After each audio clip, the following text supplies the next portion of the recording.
What is going on, everyone, and welcome to episode 10 in the Bat Crazy Betty saga. That's right, the 10th episode. Unbelievable. You guys have absolutely loved this series, and now we're in the 10th episode. Insane. A word of warning before we get into the stories here.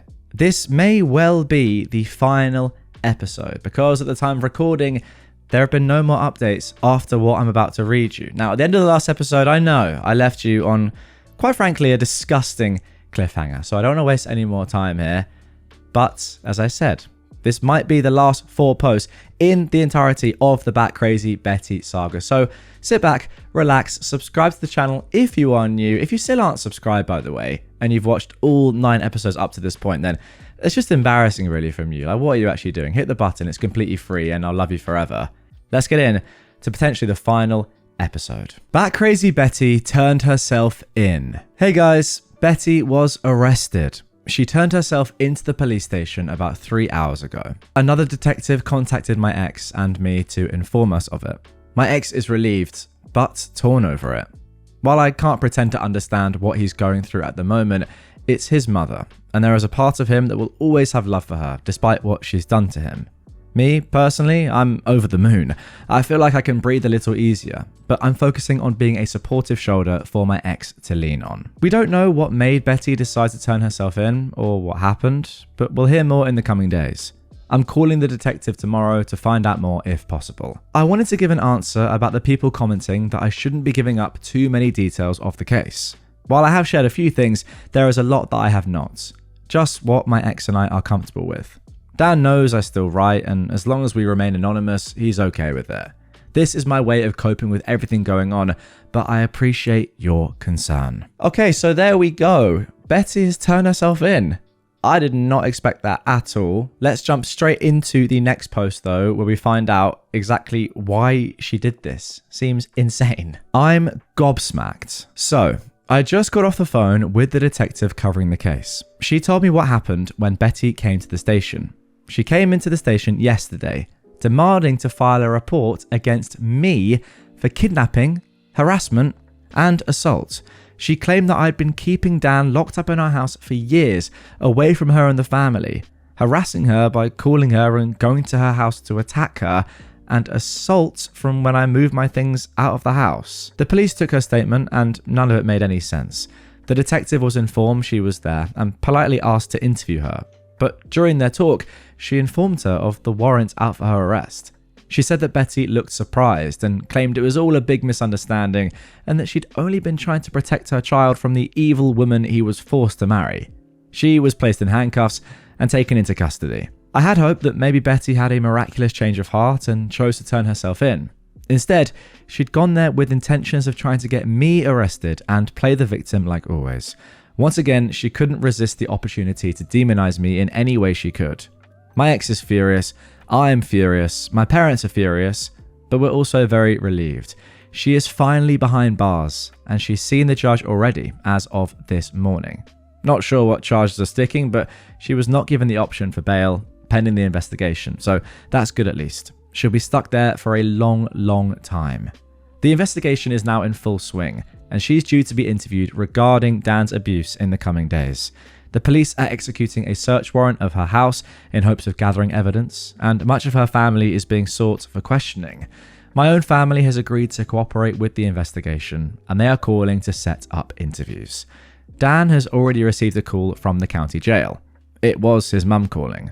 One more violation of the police protection order. My ex denied the call. I think hell is freezing over. I am proud of him. I'll keep you all informed of the progress of the investigation. Until next time. Okay, so there we go. Cliffhanger over. I actually didn't think it would end like this. Jesus, how dumb is she? Maybe she just didn't realize there was a warrant out for her arrest. That's probably the case, but if she was sort of on the run, or at least avoiding the police, why did she then come into the police station and just make up a load of rubbish about UOP, thinking that would ever work? Absolutely crazy. But, I mean, the good news is that at least now you are getting the justice, you and Dan are getting the justice that you've deserved all this time. And finally, I hope at least, Betty's going to be behind bars for quite a while. I'm not quite sure what for, but for at least a few things, I hope. We're moving out. Hey lovelies, my ex and I have been talking a lot the last couple of days about things. We're both worried we haven't seen the end of his family shenanigans, so we decided it was best to move out of the house. We're going to be renting a storage locker so that we can store our things while we're staying with my parents for a while.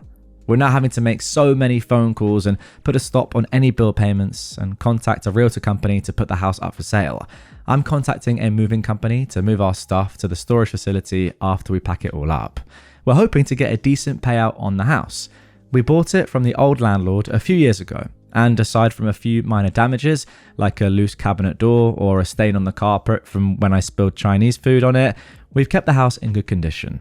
It's a bit outdated, so we're not expecting anything over 400k, but it will put us in good standing with finding a new place in the future. I hate the idea of moving out of the home we've built together, but it's for the best, and it will make things a lot easier on us both. I don't plan on us staying with my parents forever. We'll eventually have to find somewhere else to move, but for now, they're happy to have us here. I've been allowing some discussion about our marriage and what we both want from it. He and I are still sleeping in separate rooms for the moment, but he's asking me to reconsider that and to work on getting back on track with our marriage. I'm back on birth control and I keep it locked up just in case. I now have a nightly reminder set to my smartwatch so I don't forget to take it. I'm still unsure, but I do admit I miss him and what we had so much. I love him and I can't imagine my life without him in it. I'm having another therapy appointment in a couple of days, so I'm going to discuss it with her and get her advice before making any decisions. I want to do this the right way and not push ourselves into anything that neither of us are ready for. He is still healing from his trauma and I'm still healing from mine. Anyway, thankfully things are quiet. Still no word about Betty as she's still in jail. The investigation is ongoing and the detective promises to call if there is any new information to share. Betty's latest BS. I just got a call from the detective and she wanted to let me know that Betty has gone on a hunger strike. That's right, she is on a hunger strike and she refuses to eat. This is not new behavior. She's done this a few times over the years, where she'll get upset because Dan won't answer her calls or come running to her rescue, and she'll send videos or voicemails of herself claiming she's unable to eat because of how upset she is. My ex will have her favourite takeout delivered, and she'll crack within an hour or two, devour the food, then call Dan to thank him. So what the detective told me didn't worry me at first. The detective said that it's already been 2 days and Betty hasn't eaten or drunk anything and just sits in her cell in a cold silence staring at the wall. I know this is just another grab for Dan's attention. She's hoping he will come running to her rescue. I asked the detective if that is why she called me and not him. She confirmed it and said she and her partner are making the decision to have Betty placed on a mandatory 72-hour psych hold, and if they have to force feed her, they will via a tube injected into her nose and down to her stomach, with her arms and legs strapped to a stretcher. She says that Betty will not avoid taking accountability for her crimes by starving herself to death, nor will she guilt her victim into coming to her rescue if she has anything to say about it. Wow, that is a good detective right there. After I got off the phone with the detective, I spoke to my ex and I told him. Dan didn't even flinch. He said that she wasn't his problem anymore and she needs to get her trash together and accept that he is done with her. I had to pick my jaw up off the floor because I expected a wildly different reaction out of him. He said that his priority is healing and focusing on rebuilding our marriage. Remember that scene in The Grinch when he was being force-fed a bunch of pudding? That's how I envision Betty being force-fed. And instead of the lovable Jim Carrey, it's Betty in that green costume. I laughed at that mental image.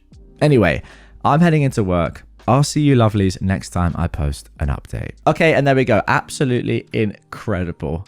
Also, I've got to say, it's very nice to see you guys who have been through this journey of a story with me on my channel in the comments on Reddit, actually giving some support to OP. Somebody said, "Hello OP, just finished reading your whole saga with Betty after hearing your first 3 posts from me." And oh my goodness, this is the first message ever that I've written on Reddit.